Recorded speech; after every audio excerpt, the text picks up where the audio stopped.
ನೋಡಿ BJP JDS ಪ್ರತಿಭಟನೆಗೆ ಏನಿದೆ ಕೈ ಏನಿದೆ ಕೌಂಟರ್ ಪ್ರೊಟೆಸ್ಟ್ ಅನ್ನು ಮಾಡ್ತಾ ಇದೆ. ವಿಧಾನಸೌಧದ ಗಾಂಧಿ ಪ್ರತಿಮೆ ಬಳಿ ಕಾಂಗ್ರೆಸ್ ಧರಣಿಯನ್ನ ಕುಳಿತಿದೆ. ಬಿಜೆಪಿ ಜೆಡಿಎಸ್ ಪ್ರತಿಭಟನೆ ಇದೆಯಲ್ಲ, ಪ್ರತಿಭಟನೆಗೆ ಕೈ ನಾಯಕರು ಕೌಂಟರ್ ಪ್ರೊಟೆಸ್ಟ್ ಮಾಡ್ತಾ ಇದ್ದಾರೆ. ವಿಧಾನಸೌಧದ ಗಾಂಧಿ ಪ್ರತಿಮೆ ಬಳಿ ಕಾಂಗ್ರೆಸ್ ಧರಣಿ ಕುಳಿತಿದೆ. ಕೆಪಿಸಿಸಿ ಅಧ್ಯಕ್ಷ ಹರಿಪ್ರಸಾದ್ ನೇತೃತ್ವದಲ್ಲಿ ನಡೀತಾ ಇದೆ ಪ್ರತಿಭಟನೆ.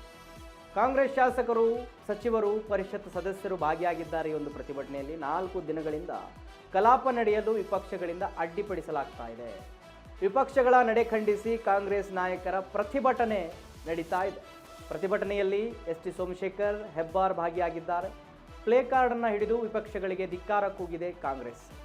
ವೀಕ್ಷಕರೇ ನೋಡಿ, ನಾಗೇಂದ್ರ ರಾಜೀನಾಮೆಗೆ ಬಿಜೆಪಿಯ ಈ ಒಂದು ಪಟ್ಟಿಗೆ ಕಾಂಗ್ರೆಸ್ ಅಂದರೆ ಬೇರೆ ವಿಚಾರಗಳು ಸದನದಲ್ಲಿ ಚರ್ಚೆ ಆಗೋದಕ್ಕೆ ಬಿಡ್ತಾ ಇಲ್ಲ ಅಂತ ಹೇಳಿ ಕೆಪಿಸಿಸಿ ಅಧ್ಯಕ್ಷ ಬಿ ಕೆ ಹರಿಪ್ರಸಾದ್ ಅವರ ನೇತೃತ್ವದಲ್ಲಿ ಈ ಒಂದು ಪ್ರತಿಭಟನೆ ನಡೀತಾ ಇದೆ.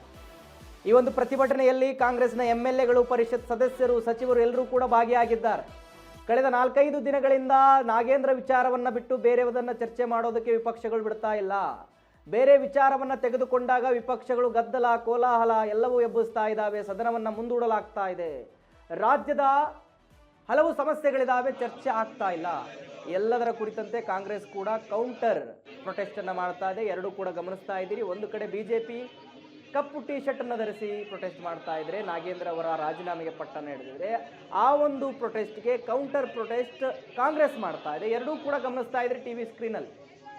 ಗಾಂಧಿ ಪ್ರತಿಮೆ ಬಳಿ ಕಾಂಗ್ರೆಸ್ ಪ್ರತಿಭಟನೆ ಮಾಡ್ತಾ ಇದೆ. ಈ ಕಡೆ ವಾಲ್ಮೀಕಿ ಮಹರ್ಷಿಯವರ ಪ್ರತಿಮೆ ಬಳಿ, ಮಹರ್ಷಿ ವಾಲ್ಮೀಕಿಯವರ ಪ್ರತಿಮೆ ಬಳಿ ಬಿಜೆಪಿ ಪ್ರತಿಭಟನೆ ಮಾಡ್ತಾ ಇದೆ.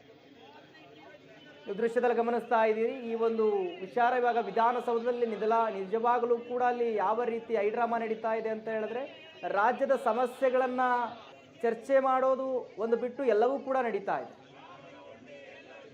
ಸಂಸತ್ ಆರಂಭ ಆಗಿ 13ಕ್ಕೆ ಆರಂಭ ಆಗಿದೆ, ಆಗಸ್ಟ್ 13ಕ್ಕೆ. ಬಟ್ ಇಲ್ಲಿವರೆಗೂ ಕೂಡ ರಾಜ್ಯದ ಸಮಸ್ಯೆ ಒಂದು ಕೂಡ ಚರ್ಚೆ ಆಗ್ತಾ ಇಲ್ಲ. ಬಿಜೆಪಿ ನಾಗೇಂದ್ರ ಅವರ ರಾಜೀನಾಮೆ ಕೇಳ್ತಾ ಇದೆ, ಕಾಂಗ್ರೆಸ್ ಅದನ್ನು ತಳ್ಳಿ ಹಾಕುವ ಪ್ರಯತ್ನ ಮಾಡ್ತಾ ಇದೆ. ಇದು ಎಲ್ಲಿವರೆಗೆ ಹೋಗುತ್ತೆ ಅನ್ನೋದು ಕೂಡ ಬಹಳ ದೊಡ್ಡ ಪ್ರಶ್ನೆಗಳಿದ್ದಾವೆ.